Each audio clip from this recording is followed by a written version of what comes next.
All right. So, uh,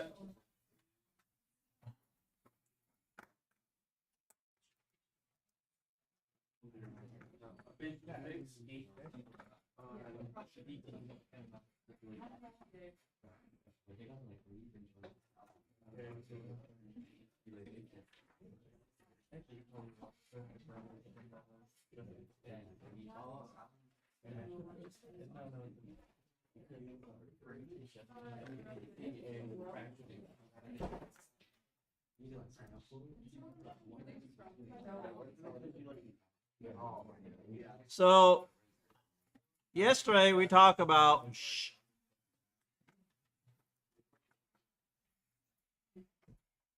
it's not seeing my iPad again.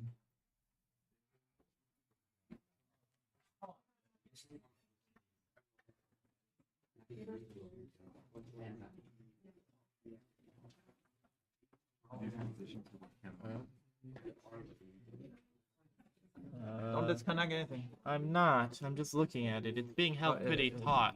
Okay, got it. All right, thank you. All right.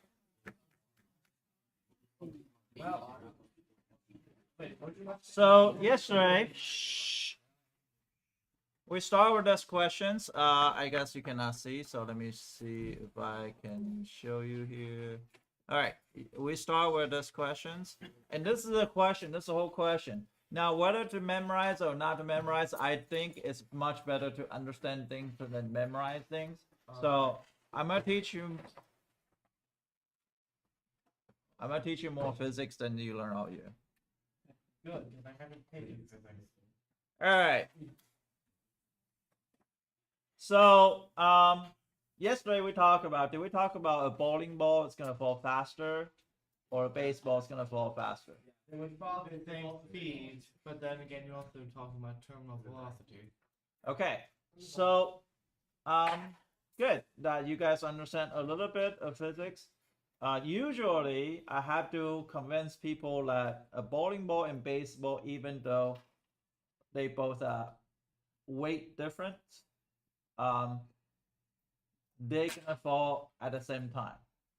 If you okay, hold on. Just let it go. Okay, we're gonna fall exactly at the same time, just because the gravitational constant is gonna be pulling both objects at exactly the same speed. Now, however, yeah, stop. Okay, so however, that if you were to drop a feather and a bowling ball, a feather and bowling ball in normal situation where it has air resistance matter, the feather is gonna fall a lot slower because it's kind of gonna wave throughout that. But if you take out all the air, they're gonna fall at the exact same time.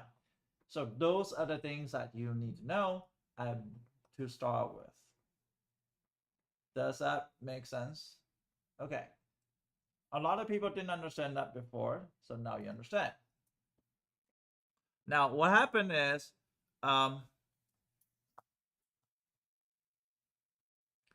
what is free fall, right? So I'm gonna start with free fall. I'm gonna illustrate to you what is a free fall. Free fall, and those of you guys had my class last year, you know this. The free fall equation in terms of physics, you're gonna see that physics is gonna say like this: one half gt squared. And you're gonna say, well, what is g? Gravity. G is 9.8 meter per second square. That's in terms of meter per second. But in calculus, I don't like to use 9.8 meter per second. I like to use imperial system, which is feet per second. There's two reasons I do that. Is actually easier to factor. Second reason is just integer, so it's also easy to factor. 4.9 is a lot harder to factor, but in physics they kind of do that as well. Physics, they just round it to in terms of that, it's gonna just round it to like 10. But for me, I think imperial system in this situation is better. So in calculus, it's going to be negative 32 feet per second.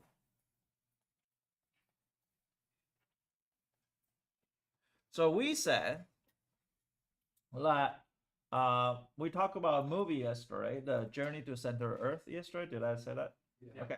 So we say how fast, how do we measure how high the cliff is? How do we do that? Yes? Right. So I'm going to show you in terms of scale because there was a graphing paper, so there's a scale. So that way you can see in relative in scale, you can see how fast it's falling. So T, H of T, if it's 0 second, of course, nothing fall because the thing just left your hand. So the change in the height is 0.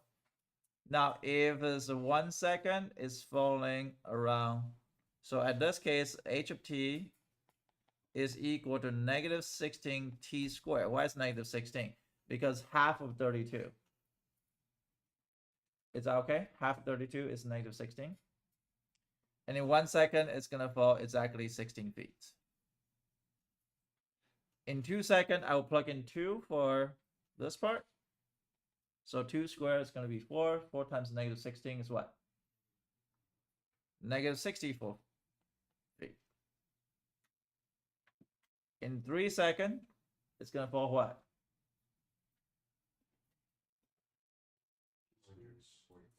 144. Thank you. In 4 seconds, I'm going to negative 256. So it's 206. And at 5? Negative 400, right? So I'm going to show you in terms of scale. So in 1 second, right? In 1 second, I'm going to fall from here to here. That's 1 second. In 2 seconds, it's going to fall around 2 seconds. It's falling 3 times amount more distance than before. Because you can fall 48 feet from compare after falling 116 feet. Then combined together, it's going to be 64 feet. Is that okay? In 3 seconds, it's going to fall as much as here. So this is in terms of scale that you can see. A lot of physics book has this picture of the apples dropping, and they use a slow frame, and you can see it at 1 second. You see the apple split up to multiple apples because they use a slow frame, and that frame is by the seconds. You can see it from a second. It's like people doing glow stick and they do slow motion a slow frame camera. They can see you can make it words. The same thing in here. You can see that ball is dropping, within 1 second. They adjusted to where that is. Now in 4 seconds, it's gonna fall all the way to 16 spaces. So this is 9. So 7 more. So in 4 seconds. So that each space is 16 feet. So you can see that in terms of how fast they fall. Any question about this part? No. Okay, so we got a free fall part.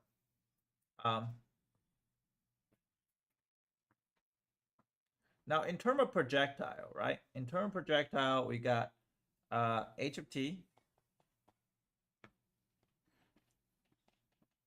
is equal to half GT squared plus V0T plus S0. Now, half GT squared is the part that's responsible for free fall. It doesn't matter what subject that you throw or you release from the air, it's always going to be free fall. Right now, you stand on the chair or you sit on the chair, it's because of free fall. Otherwise, you'd be floating. So a lot of time that you have to appreciate gravity. As much as people think gravity is bad, gravity is good. That you can walk around places because of gravity. Otherwise, you'd be like this, but probably doesn't even move. Like, right? So, so free fall is an important part. It doesn't apply to you, me, or the ball, or the phone you throw out the window. It's always gonna be the free fall. Now, let's talk about the initial velocity times time. Now, this one is called a projectile equation.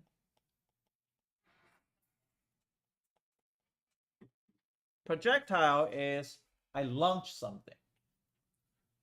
How many of you guys playing golf ball? Have you guys played golf before? Lena does? Okay, good. Or Lena's on the golf team. Hope she play golf. Interesting thing is, the moment that club hit a ball and the moment the ball left the club, you have absolutely no control. The only matter to control is going to be the gravity, which is the main source because it's going to start falling to the ground, but you have upward velocity. It starts to compensate your upward velocity. Now, in golf ball, probably has wind, has the angle you hit, has a spin. That you have to deal with all those three things. But in terms of here, we just lightly toss the ball up, and hopefully they reach a maximum height and then fall back down. Now, I did that in the earlier period. I did that. So unless you wanted to, yesterday we tried to record one, but I think this one's pretty good recording. It was me throwing up something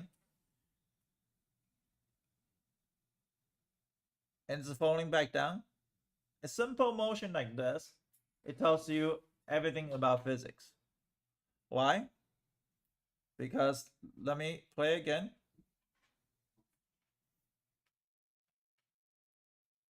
Oops.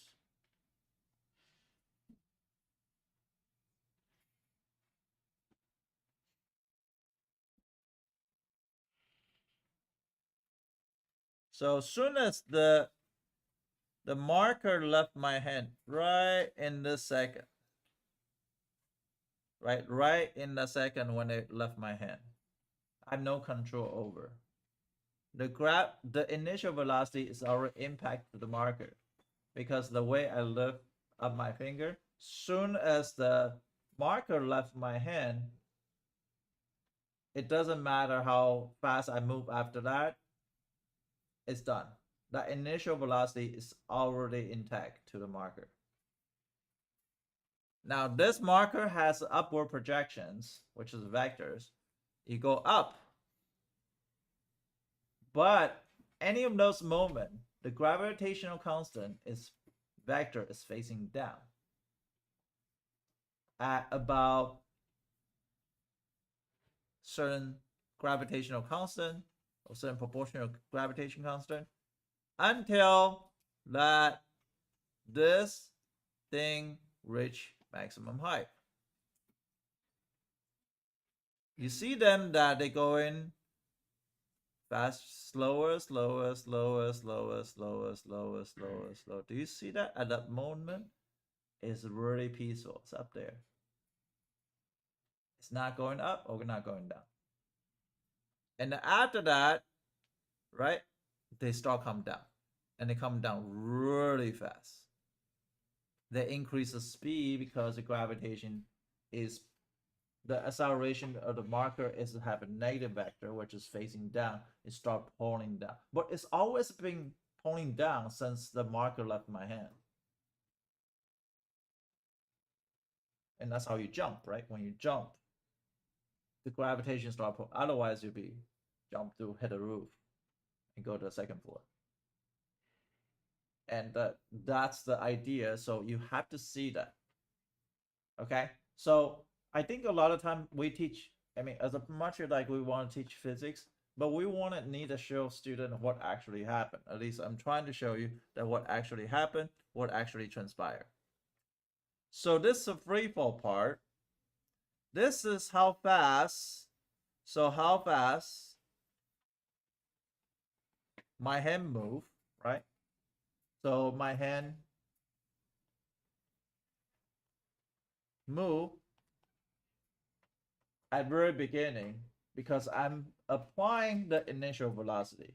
I'm applying the initial velocity. But as soon as they lift my hand, the time start ticking. It still impacts the marker, but the gravitation, so velocity vector is facing up and the gravitational vector is facing down. So eventually it's gonna pull up to reach the maximum height where there is no more velocity going up because I'm pulling down. I'm keep on pulling down until it gets to the maximum height, and then the ball start coming down, and the ball's gonna marker is gonna go faster and faster and faster and falls. Does that make sense? Now, also matter with my initial position. So this is initial positions.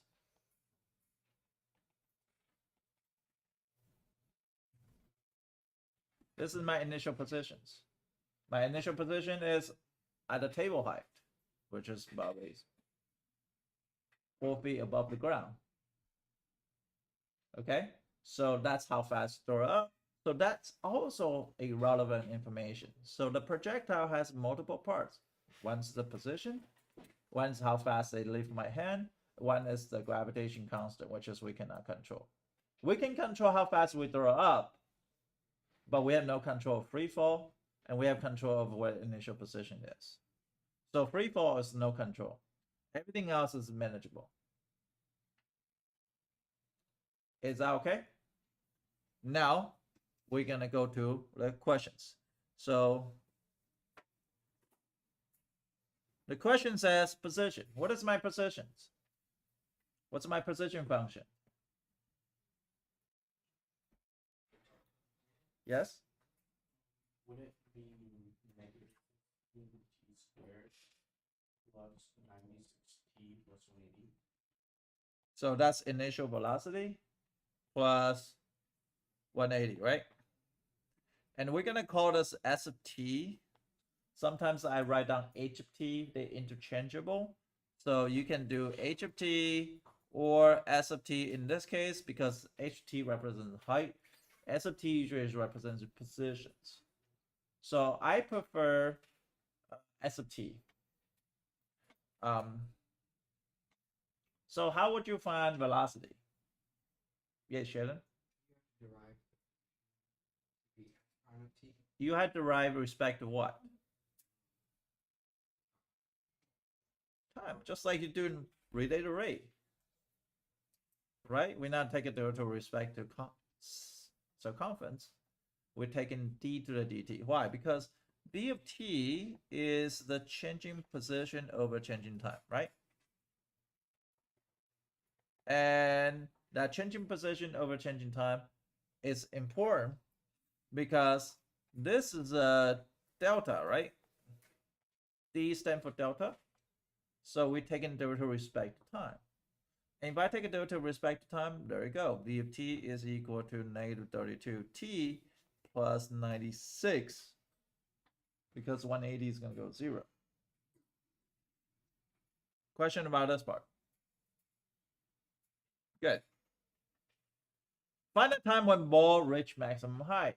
I also kind of mentioned that about yesterday. I don't know if you remember. Ashton, do you remember what Elsa said? Velocity equal to 0 because at that point it's a particle at rest. But marker is like kind of just hanging up there, kind of chilling. You know, because it doesn't go up anymore, it doesn't go down anymore. It's kind of like resting. So there's no velocity. So sometimes we say find a particle at rest, that means velocity is equal to 0 as well. Okay, so when write down particle at rest is equate to velocity is equal to 0. So find the time when the ball reached maximum height. Okay, how do I find the ball reach maximum height? when velocity equal to 0. Because that's when you reach maximum height. Then all we gotta do is plug in here. We say 0 equal to negative 32t plus 96. And t is equal to 3. And you just find the first answer. As of this moment, you got 3 check mark. Really easy check mark. First, write down the position function. Second, derive the velocity function. And guess what? You can derive again. If you derive it again, it's going to be what? Acceleration is what? Which is the gravitational constant. Voila. And fourth derivative and third derivative of position is jerk. It is used throughout this stuff. Okay, so A of t is equal to negative 32 feet per second square.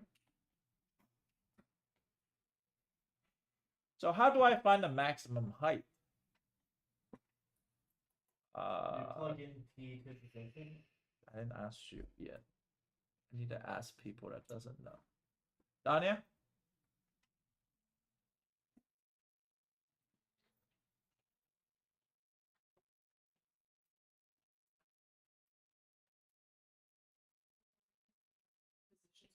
There you go.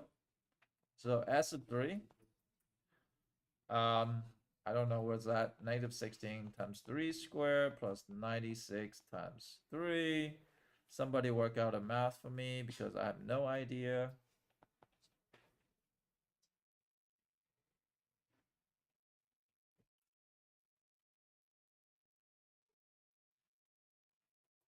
You don't have a calculator, Lucas.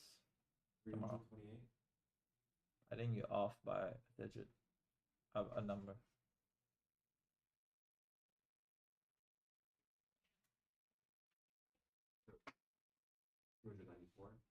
No, you get colder. You don't have a calculator tomorrow, William. So you're gonna have to know how to multiply. Dude, all y'all fuck. 612? Oh my god, you guys okay, I can do this calculation faster than you guys. 322. So that's negative 90 plus negative 53. No, negative 54.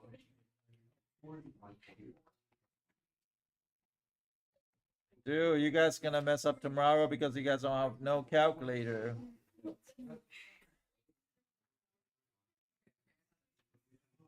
what I said.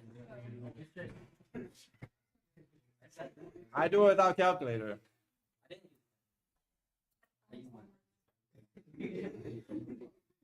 Y'all don't even know how to plug in a number into a function?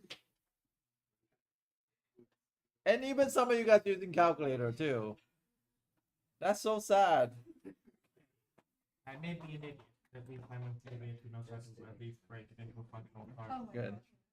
Okay, how do I find the instantaneous velocity at 2? What's instantaneous velocity? That means if I take a speed gun and I can measure how fast that thing moving at that instant. How would I do that? Wouldn't you just wait? Yeah, plug in 2 into velocity equation. Good. So that's equal to negative 32 times 2 plus 96. I think that's 32 feet per second. Super easy. Yes. Now, here's the question that everybody mess up tomorrow. I promise you, half of you guys are going to mess up tomorrow. Find the average velocity of between t equal to 0 and t equal to 3. Yes?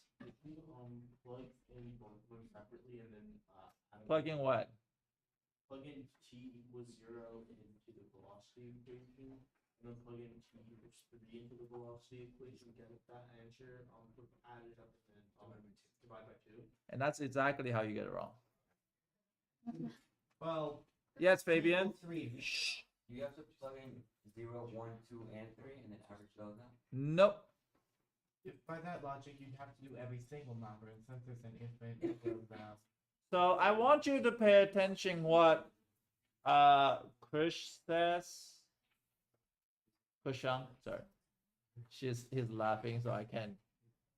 Okay, I want you to pay attention. Kushang said. Kushang says plug in 3 into the velocity equation, plug in 0 into the velocity equation, divided by 3. What is wrong with that, Andrew? I guess the formulas, because like I probably just saw me honest. Alright, can I throw out a formula? Okay, sure. Since you are here, I'm already celebrate that you are here. You just plug in 3 into the velocity equation, and then you divide by 3. So you divide by 4. What? 0, 1, 2, and 3. Andrew, no.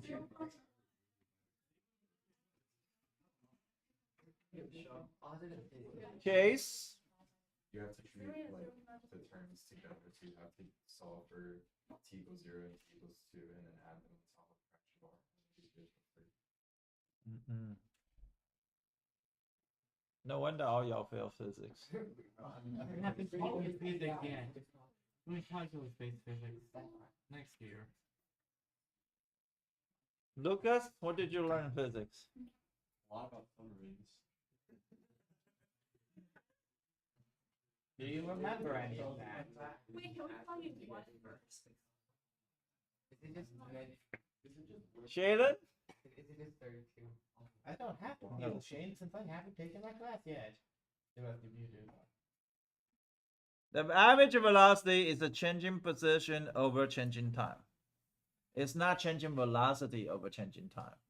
That's what Krishan had misunderstanding, because changing velocity over changing time is actually acceleration. So what he just suggested is actually average velocity, average acceleration rather than averages. And that's always going to be same thing. Then it's not 32 feet per second because not the instantaneous velocity does not have to be equal to average velocity. So the difference between average velocity and instantaneous velocity in terms of you driving, instantaneous velocity is how fast you're driving at this time, at this specific time. When the cops pull you over and take a speed gun and MIU and says, nope, you drive 60 on Windermere Conroy. Yes, there's a $300 ticket. That's what happened. But you cannot argue to the police says, well, I was driving on Kirkman, I was driving very slow because there was a big traffic. And then all of a sudden I got here, I drive really fast. So I cannot use as average velocity. That's average velocity. Right? It's you average two different positions. You cannot do that. So it's changing position over changing time. Tomorrow, everybody gonna mess up. And I'm telling you that right now, tomorrow you're gonna mess up, and please don't mess up. And the funny thing is, like, you know, like when people says like when they go ski and like they go in through the trees, and when you tell people don't hit a tree, don't hit a tree, don't hit a tree, you know what they do? They hit a tree. So instead, I'm gonna tell you stay on the path. The path is changing position over changing time. So be s of 3 minus s of 0 over 3 minus 0. And s of 3 is what? Well, we already got earlier, 324. Minus 180 over 3. I have no idea what's that. 144 divided by 3? That would be 48?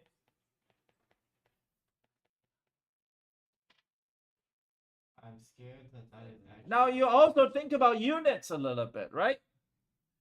If Krishan's right, Krishan's gonna have a difference of velocity, right? So it'll be feet per second, right? Divided by a second. So what Krishan's gonna get is acceleration, not velocity. If you think about unit, you want the top part to be feet, because you want a feet per second.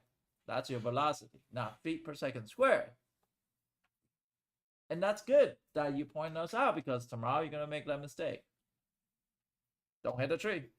Guess what? Tomorrow I'm gonna see how many people hit a tree. It's a metaphor, unless you think about it too hard. Then it turns itself into reality.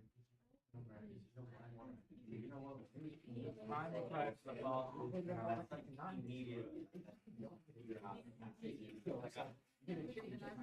You find when position equals 0.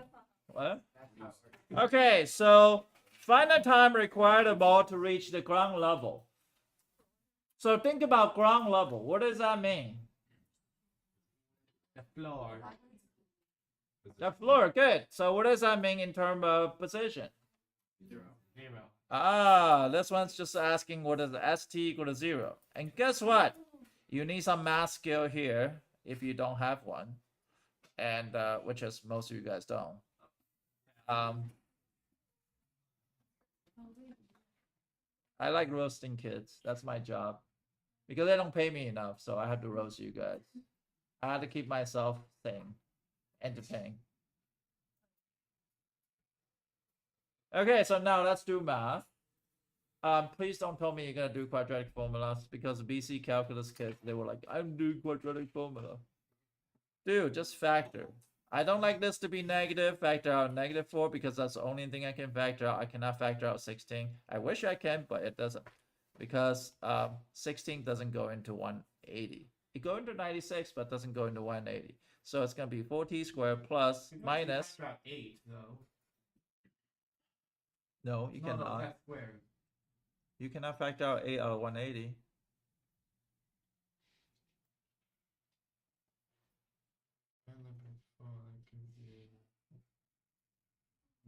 20 doesn't divide by 8.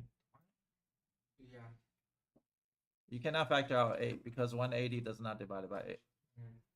Mm. Minus 6. Was it 6? 5, 6. Wait, hold on. We factor out 4, so it's what? 24. T minus what? Huh? Minus what? 45. Good. And then box method. Guess what? As much you guys don't like box method. So this is 2t, 2t. 15 times 3, I think. That's going to be 30t. And that's 6t. Which one need to be negative? This one, right? Wait, hold on a second. The top part need to be negative. I'm an idiot. This one is negative. So it's going to be what? 2t plus 3 and 2t minus 15. Now that's going to give you t is equal to -3/2. Well, unless you have Back to the Future, Dolores card, then this should be excluded. 15/2. I find the time to hit the ground. Now some people had the misconception of this. They say it takes 3 seconds to reach the maximum height. It should take 6 seconds to land on the ground. What's wrong with that logic? Because it didn't start at ground level. It didn't start at ground level. Thank you. So that one I'll let him answer. Because he has a lot of more common sense. And a lot of you guys. How am I the one with common sense? Ironic, right? I don't even have normal sense. True. Now I'm gonna find velocity ball impact. What does that mean? How fast is it moving when position equals 0? Yep. So what do? Plugging 15/2 into the velocity. So it'll be -32 times 15/2 plus 96. Is that 96? I think it's 96. This one is gonna be -16. Is that right? What's -16 times 15? 240 plus 96. Negative 144. I don't. Yeah, -144 feet per second. And that's pretty fast. Enough to kill you. I think. Well, stuff Some- that hurts you is jerk. Hmm. Again, it's not moving fast that kills you. It's suddenly not moving fast. True. So it's jerk. Or you're The change over time and the change in acceleration. any question about this question? How fast you It's a hard. how fast the change in acceleration. Now let's talk about some pre-calculus. Last year we mentioned that you can use negative b over 2a to find the vertex. I will not want you to do that. I want you to take a derivative, set it equal to 0. Negative b over 2a, you can work. The reason why negative b over 2a is because this. So, oh, never mind. See you next time.